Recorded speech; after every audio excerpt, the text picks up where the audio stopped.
Hello, and welcome to the third episode of the Elite Exchange, a podcast that aims to answer your questions about fresh robotics in everyday life. My name's Anushka.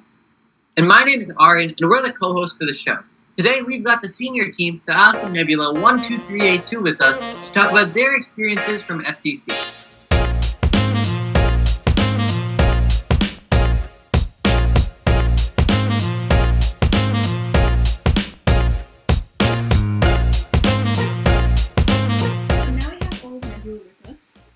But before we get on to introducing them, we also have a guest host with us today from our team. So why don't you go ahead and introduce yourself? Hi, I'm Anushka. I'm a sophomore from Syosset High School, and I'm a part of Elite. Great. Okay. So now let's get on to it. So Nebula, how about you guys introduce yourselves? What's your names, your grade, and what's your role in the team? I'll start. My name's Emily. I'm in 12th grade, and my main role is business and building. Hi, I'm Tejas. I do some building. I'm in 12th grade, and I'm a captain of Team Nebula. Hi, I'm Alex. I'm a builder, and I've been doing outreach this year as well. Hi, I'm Raj, and I'm a programmer on Team Nebula. Hi, I'm Sophia, and I'm a builder / engineering notebook person.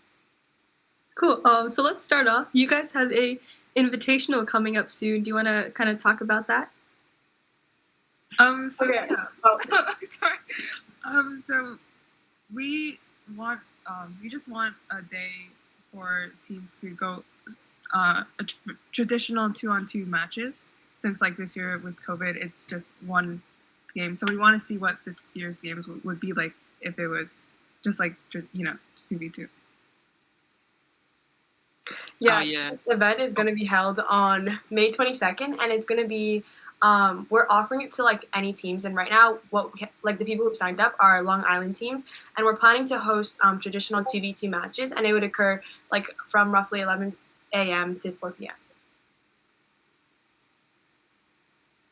I'm just wondering if, just in case there's any Long Island teams watching and they wanted to participate, how would they do so? So they can reach out directly to us. If you look on, if you just Google Syosset Nebula, our team comes up right ahead, and they can reach out on Instagram, Syosset Nebula.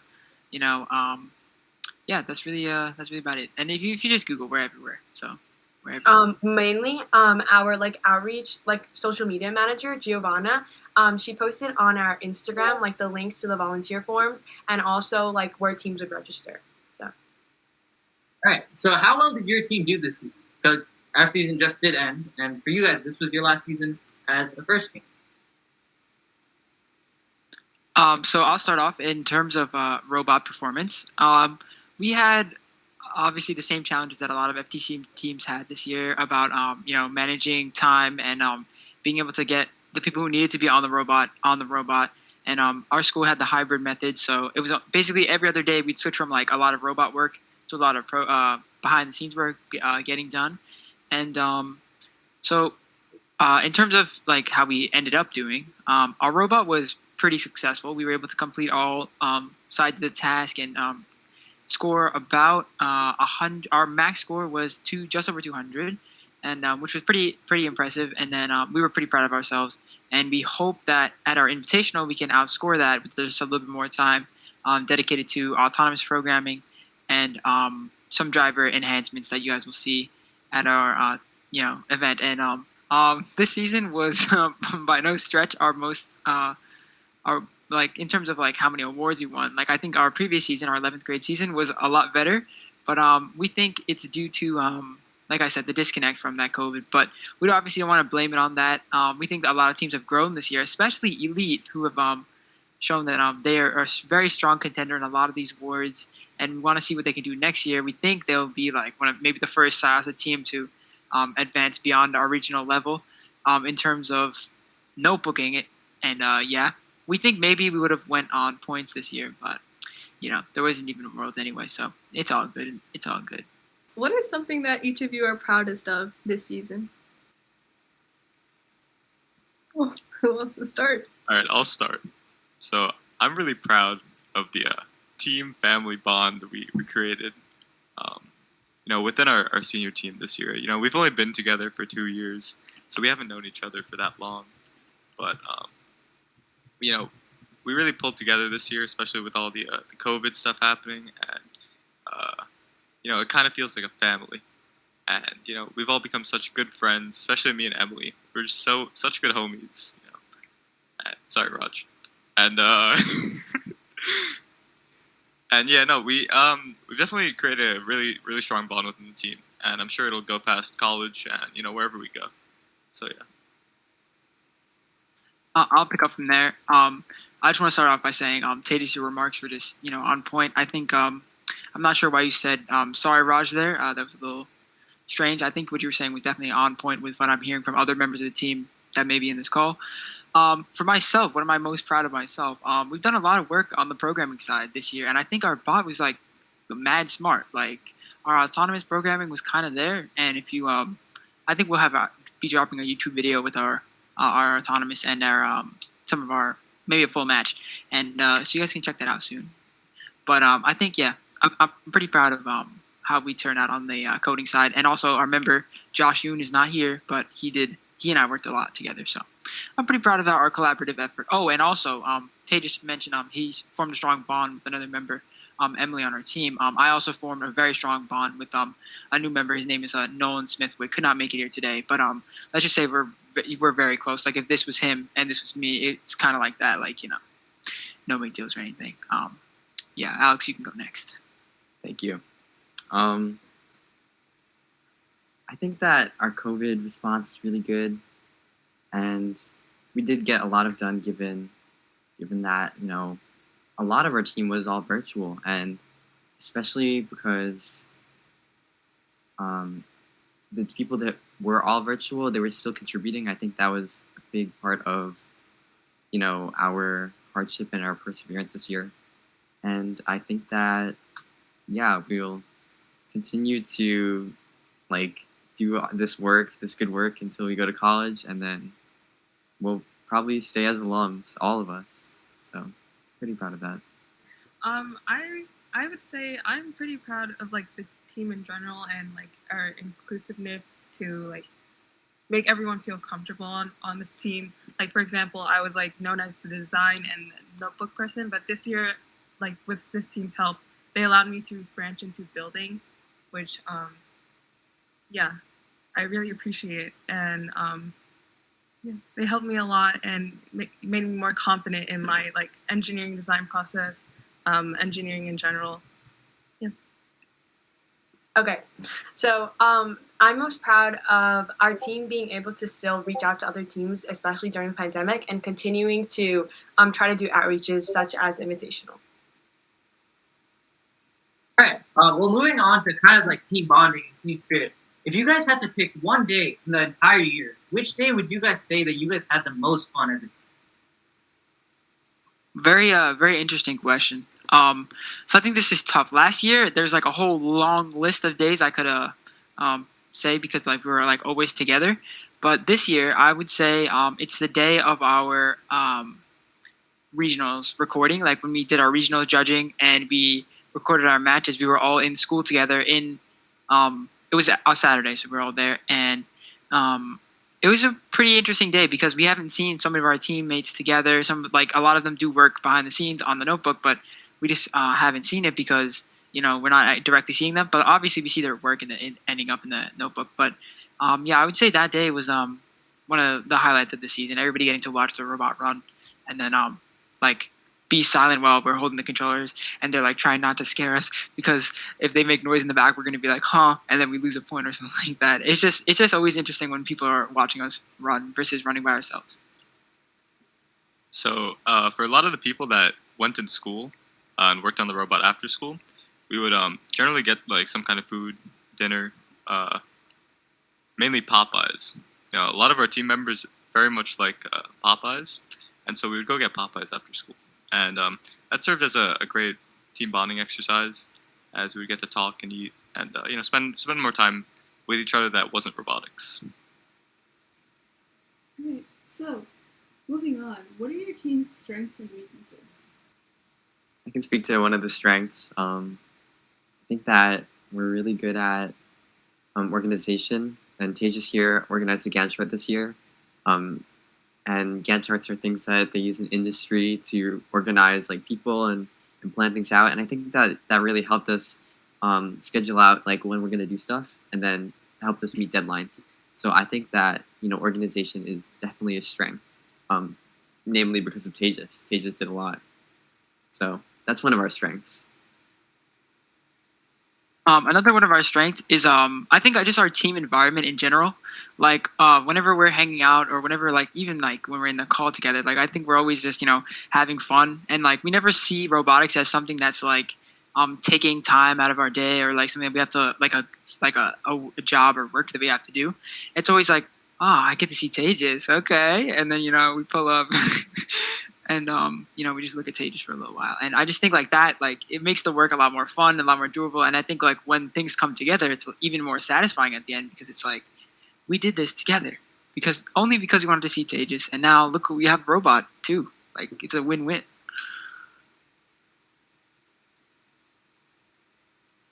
I really appreciate everybody wanting to see me, and I think that contributes to one of our weaknesses, as sometimes we do spend a lot of time not working. And that does decrease the efficiency at our meetings. However, we also have had to deal with a lot of what many call senioritis, which is when seniors don't want to do their work, they gotta. And while we didn't see too many members suffer from this, we did see a lack of drive from the effects of COVID and not being able to come into school with a lot of virtual members. So that posed quite a bit of challenge to try and circumvent and get around that fact that a lot of people were stuck at home. All right. So our next question kind of focuses more on the programming side for this season. So what was your plan for programming, and how did you guys efficiently program your robot throughout the season? So I think I'll absorb this question. So we started off with determining class structure. So we have our UML chart. I'm not sure if you guys are familiar, but it's like a code like flow chart basically about what you're going to code, why you're going to code it, and how everything's going to work together. So now when we're so late in the season, we end up just adding features. Like I say, we want to like make it press one button and you'll shoot all 3 rings, or you want to press one button and the robot will automatically align to the goal. So to do this, we look back at our UML chart and we say, where would this fit in most likely? So that UML chart, creating that at the beginning of the season, allows us to like easily add new features, and then like keep the code from getting cluttered. And then another thing we have is branches in our Git. So if you're a programmer, you'll know what I'm talking about. But our Git has various branches, and what we do is whenever we're testing an experimental feature, we add that to a new branch called like our testing branch, and then we have a master branch that has like all the working code. So like say the driver comes in a little bit late and he thinks we should do some driver practice. We just switch back to the good branch and then use the code that we already know is going to work. If we're just testing for autonomous, we'll use that experimental branch. So like little things like this that seem like they don't really make a big impact on how coding is going to run end up actually do, because then everything's less cluttered. And and on top of that, our 2 programmers have taken AP Comp Sci, and they are very well, me and Josh, we're very well versed on class structure, and we went in deep. And so like a lot of things we do are mimicking industry tactics. So I think that's like, I would say those are our 3 things: our code structure, UML, and the branches, and adding features, and just being well versed and trying to mimic industry on how we implement strategies has made us pretty successful. Cool, awesome. Now gearing back to like First as a whole, what do you guys wish to see like as an improvement in First in upcoming seasons?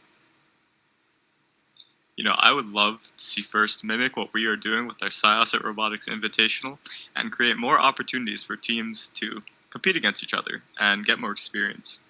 As we see, there are a lot of rookie teams and teams that just don't have as much experience coming to the season, and they get thrown right into scrimmages, qualifiers, and it sometimes can be a stressful and just process they're not used to. So adding more events throughout the year to get people more assimilated into the program might be better. I think this is something that our whole team has felt for a while, and we just like that, or we'd like to see that First has well, first we want to say that we understand, why First emphasizes community outreach and why First so heavily weighs this part in your judging process, right? But we want to see that First is a little bit more robot centric, and so we've just felt that in past years, our robot performance, even though it hasn't carried us all the way to winning championships, right? Our robot performance has been quite good, but we feel that we how do I word this? We feel that robot performance should be weighed a little more than just your outreach events, because after all, this First robotics, it's a robot competition. It's about this building robots and trying to compete at the highest level. And so we want to see that, your performance is more directly related to your success instead of just your outreach. So what were some of your outreaches this season? So I'll start that, and I'll hand it over to Bo in a couple seconds. I know she was looking like she wanted to answer this question. I'll start off really early in the season. Actually, as soon as last season ended, we were already in the pandemic. So one of the things we organized was a initiative called Stemming Together, which was like an every weekend, like on a Saturday, we would meet with kids from really anywhere, but it was mostly in our district. Kids that are all virtual, everybody was all virtual at the time, and we would do little STEM activities with them. So it wasn't just engineering. Some of them were science-based, and some of them had to do with just like teaching them about like capillary action, or like maybe the fundamentals of engineering, or maybe just like weight distribution. Like we would introduce these concepts in like a very simple way. Like capillary action, we did like it's like you take a piece of paper towel and then you put like water with like dye in it, and then you dip the paper towel and you'll watch it actually come up. So like the kid, like that one everybody was like, whoa, because like how does that happen? And then we showed them like how to make like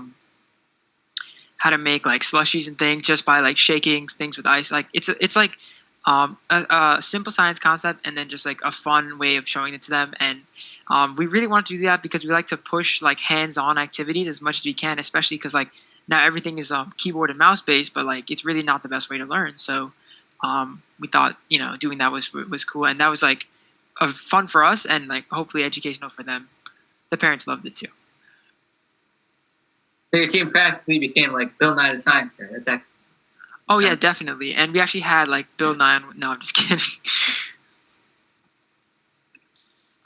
Yeah, I could talk about another outreach. So last year, before COVID, we started mentoring a FLL group called the Galabots, and we continued our mentorship with them this year through Zoom, helping them with like building or coding anything. And another outreach we did was we reached out to the Stony Brook Robotics University team, not SBS Bears. And since we're all going to college, they presented to us like the majors we could go into, and they also helped us like give us feedback on our current robot that day. So I'll talk about another event. So another thing, we had a all-day Zoom conference with this other group called Seven Buds, and they're based in Pittsburgh, and so their goal is to spread STEM to other children, and so we decided to partner with them. And in that Zoom call, we invited other mentors, and they basically we had breakout room sessions and icebreakers, and they had to address issues that are presented in the STEM field today, and they worked with different mentors who are actually working in the STEM field to address those issues. And I'll wrap it up. Finally, our invitational coming up, I think, is like the culmination of any outreach we've ever had like in our all 4 years. It's the thing that's taken the most planning, and we hope it's going to turn out as good as we expect. We've had to contact a lot of people in terms of like our administration, our like security at our school to make sure that people will come in. People can come in, and then we figure out how like we can take people's temperatures, seeing if we could maybe get some like a COVID test requirement, but that like fell through. But bottom line is we had to talk to a lot of these people, and it was like a lot we learned. And then in the end, we're gonna get to see we're gonna have some of the middle school kids that are gonna be doing robotics later on. They can come and get a look at what FTC robotics is all about, and also we get to see, like I said, other teams from around like Long Island and some even from the city that are gonna show us like their robot, and then we can share some information about notebooking and any other experience we have from the seasons that we've participated in. I just want to say it's really cool that you guys are doing this invitational because like this isn't going to be something you guys put in your notebook next to you. You guys are literally just doing it just to help and just to have a great time. And it's something that like a lot of teams struggle to do. A lot of teams, they're doing a lot of this just to put it in the notebook. And it's nice to see some teams doing it just for the fun of it. Yeah, and I think I want to like commend my team for was like when we were deciding whether we want to even do this, we all said, yeah, the date will be after regionals, and we all knew that like it just was not going to go into the notebook, and we weren't really concerned with that either. So like I think my team, like one of our strong points would be that we don't do outreach for putting in the notebook. Like that's never been one of some things we even do that we just don't even end up putting in the notebook or don't even talk about in judging because like it's just not our focus. And that thing we mentioned before about how we think the competition should be more based on robot performance, that goes into like how we present our team in judging is like we sometimes focus completely on like, okay, we did this, and this engineering design process, and all the outreach stuff just kind of, it helps people, and it's not really, we're not doing it for the cloud or anything like that. I sound like I'm patting ourselves on the back, so like disclaimer, I'm actually just commending my team because I mean, I'm just one person, but I'm saying my team doesn't do it. So you guys won the Innovate Award in the qualifiers. So would you mind explaining some of the most innovative parts of your robot? Yeah. So we actually have this joke on our team that like when we're walking to a competition and like whenever we're watching the award ceremony, we're like, okay, innovate, because like I think we're on a streak of we have never not gotten an innovate or think. Those are like our they just always give it. I don't know. They just always give it to us. At least one of the two. And the reason, I mean, we don't know the judges' reasoning for giving it to us, but let's go with why we think we got it. I think it's our unique approach to we combine building and programming into like it's a collaborative effort. So we always say, well, I always say that the best builder is a programmer, but then every time I say that, everybody's like, no, you're capping. And I'm like, I'm not capping, you're capping because you're a builder anyways. What I'm saying by that is usually throughout every step of the build process, we have the programmers right there and we say, okay, maybe don't do this because that's going to be very hard to get good with code. It's going to be very hard to program. Or we say, you guys should do it like this because this would be very good and we think we can program something that would work with this.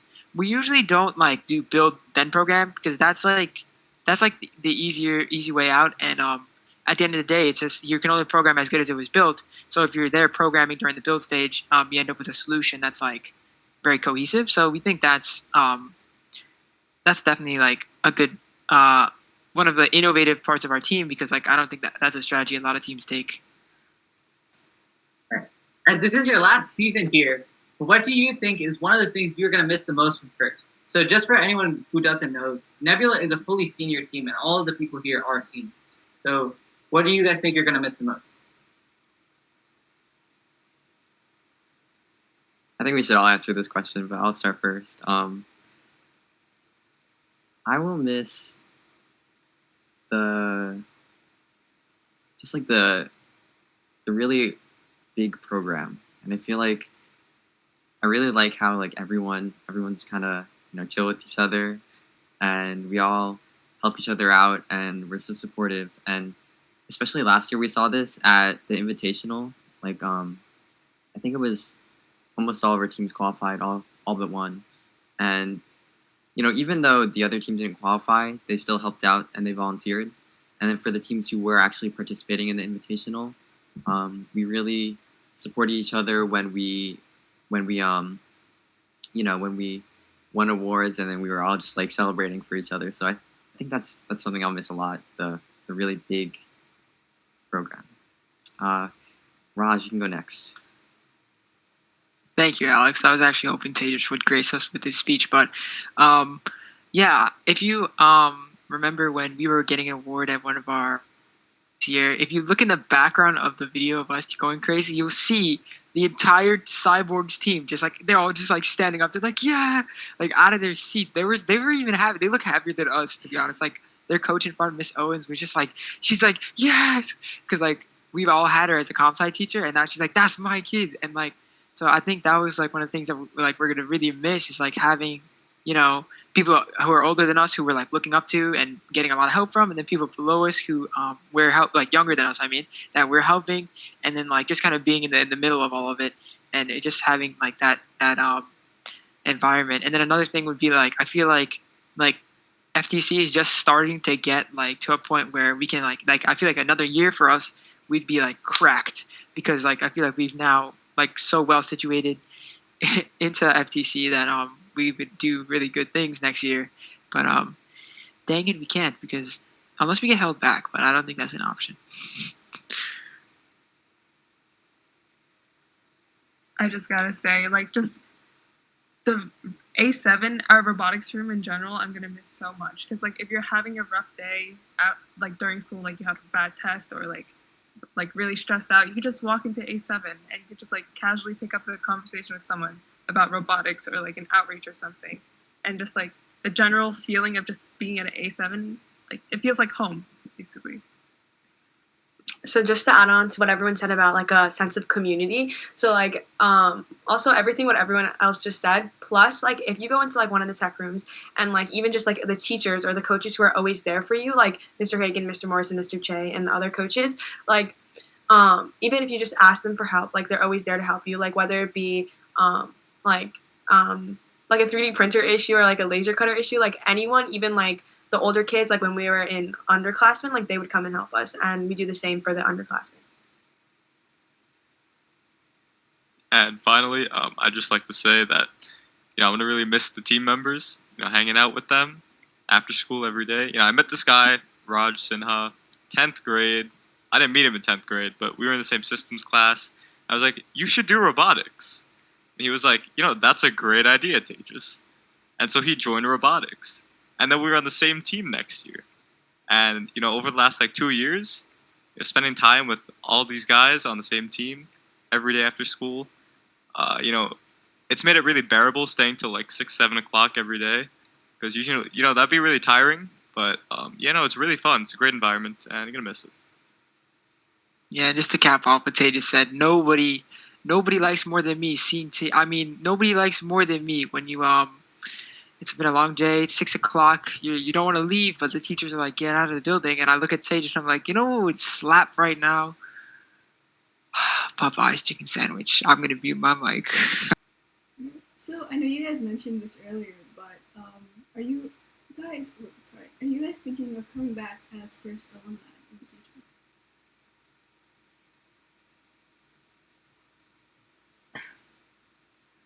I think we definitely all are. There's already a Syosset Robotics Alumni Association, so I think we're all going to sign up for that.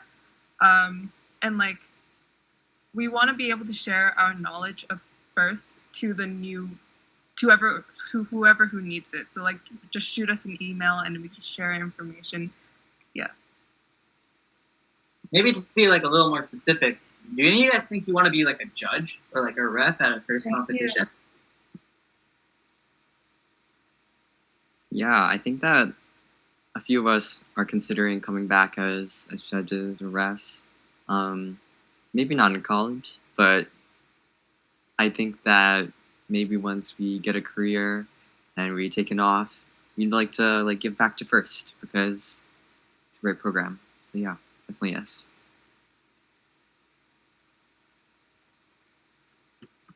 All right, so I know some of you guys joined later on. Some of you guys were there before, but what was your favorite season that you guys participated in? I think that. Oh, Raj, would you like to speak? No, you got. Well, okay. I think Raj and I will most likely have the same opinion. That our last season, 11th grade, was our favorite and best season. And Raj, if you would like to elaborate, because I know you love talking. So, here you go. Wow. Thank you for that backhanded compliment, Tejas.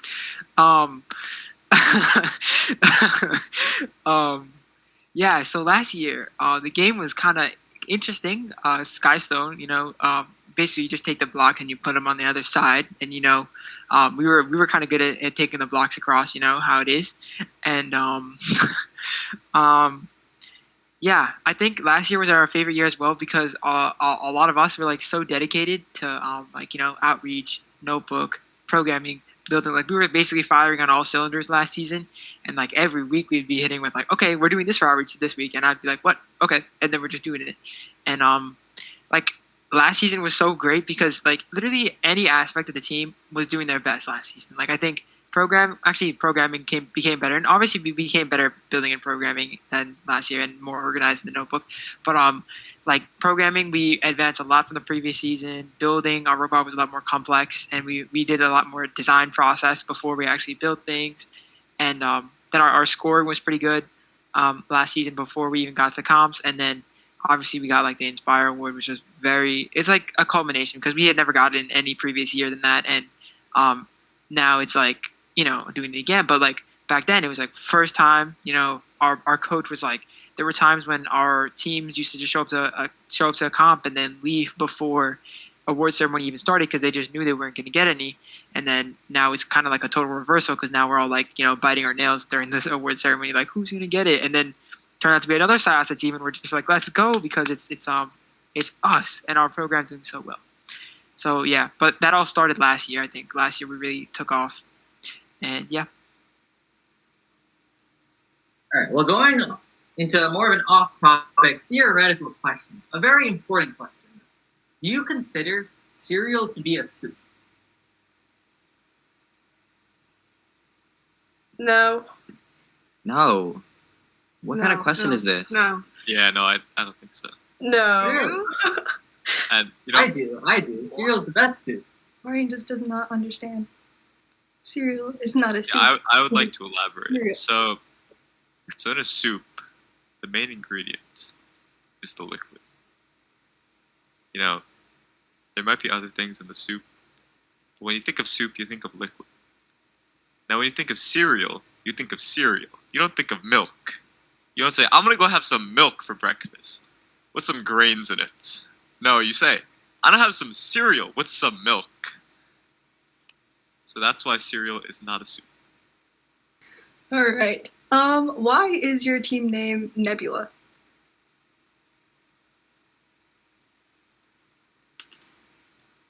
Okay, I'll take this.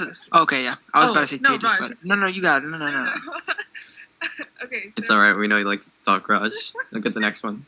After sophomore year, we decided that we were gonna combine a team for junior year, and we wanted to rebrand.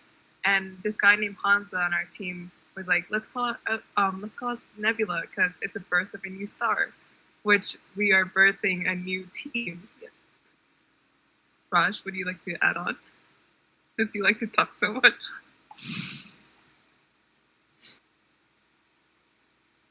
All right, so moving on to the next question. Can you guys describe your coach for us, as he is one of the most important parts of every team, and how he helps you guys?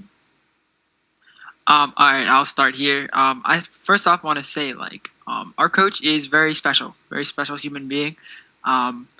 He is. If you ask me, he's like definitely one of the best coaches that I've ever seen. Like no cap, no funny business here. Like he's genuinely so interested in making sure that we are the best that we can be, and that we put out as much as we can. That we, that our robot is a representative of who we are, and he knows we're like capable of something. So he never wants us to like come off as something that we're not, or like less than we are. So he always pushes us to be the best that we can be. Now, he is a build-centered coach, so like he's definitely more hands-on the build side, and he doesn't really know what programming is, but he definitely likes when he turns around and then the robot's coded, and then he's just like, okay, now make it do this, and then he just gives us some strange command like, okay, now it should like squiggle across the field and do like backflip, and then land no break, and I'm like, oh, okay, done, and then never happens obviously because but very, very he's over the years like taught us so much, and I think we would definitely not be the team that we are today without him. All right. Who would you say is the nicest person on your team? Like nice as in kind, or nice as in like, oh, he nice, or she nice. Like you can decide. Oh, okay. If we're going for the definition, oh, they nice. Augustine. But Agreed. If we're going for the definition, like kindness, definitely Augustine. Passing this one over to Sophia. That's so Who would fact. you say? Nicest person on the team. I mean, Gio is just like, she's super nice to everyone. Real answer, She's, like, Gio. Yeah, agree. real answer, Gio. Like, she could like have a casual conversation. She's like nice with people, you know. Like, she's really good at planning, like reaching out to people and communicating with people, and yeah. Like, you just pick up a casual conversation with her, and it'll be like you guys have been best friends forever. I concur. Follow-up question: Who do you think is the meanest on your team? Raj. Okay. Yo, sus, bro. That's not That was funny. bro. really fast. That was too fast. I had to Too make soon, sure I too got soon. it in before he said it was me. I don't know. Like, it depends on the definition, right? Everything is subject to change by the definition, right? So mean, as in like mean, Or mean as in meaningful. And I think Tejas was definitely going the meaningful But route yeah, when he's meaning- talking about me. But if you take out the but meaning, yo, go ahead. the meaningful route would lead us to Augustine. Yeah. So yeah, if you think of it like a sine curve, right? So when you get to the end, it's just Yeah. full, like full, as in like plump. And then somehow Yeah. we're back at Tejas again. I don't make these rules. I just like to add on that I don't believe anybody on our team is actually mean, as in bad mannered, as in Among not us. nice, as in not a nice person. Yeah, I agree. I agree very much. You know, there are individuals that sometimes make comments that are not, as we would say, cash money. However, there's nobody mean on our team. So you just sounded like you're about to cry at the end of that. Yeah, it's really emotional, man. It's been a long day. It's okay, Tejas. Yo, that was a cash money response. All right, so this is the final question for the show. And do you guys have any advice or any pieces of advice for other people watching, or anyone, or anything else you'd like to share? It doesn't have to be robotics related. It could just be some life tips. Yes. Tejas. Yeah, I got this one. So, if you're ever in a group or working with other people, I think the best thing to do is to make sure those people like you. Because if those people don't like you, that's going to make your work so much harder. Take Raj, for example. Everybody loves the guy. And that's why his work is so easy. So you thought I was going to say something mean. But that's not true. Because we promote a great positive environment here. I'll say advice to anybody joining FTC is like Tejas said, just be open. There's so many things that like you don't come to learn, but you learn anyway. Like you learn who Tejas is, and you learn about Tejas, and you get to see Augustine on a regular basis. Like these are things that you don't realize you need until you need it. And but yeah, being very close with your team is definitely a good thing. But then when you go to college and then you're like missing your team and you're not gonna see them again, it's just like, nah, I'm just kidding. You think I would just not leave Tejas? Like, nah, I'll be back. I also think it's important to not be intimidated and like when first joining, because as a freshman you could be intimidated by just like the new atmosphere, or even just like being intimidated with maybe like you think that other people on the team are super like advanced, or they have like extra like an upper hand in like coding or building. But you should just take it as in like you guys are all coming here for a new experience in FTC First Robotics together. All right, so that was our last question, and we just want to say thank you to Syosset Nebula for coming on the show, and we had a great time, and we hope you guys did. And for everyone watching, we also hope you guys had a great time. And this concludes our third episode of the Elite Exchange. So thank you, and good night.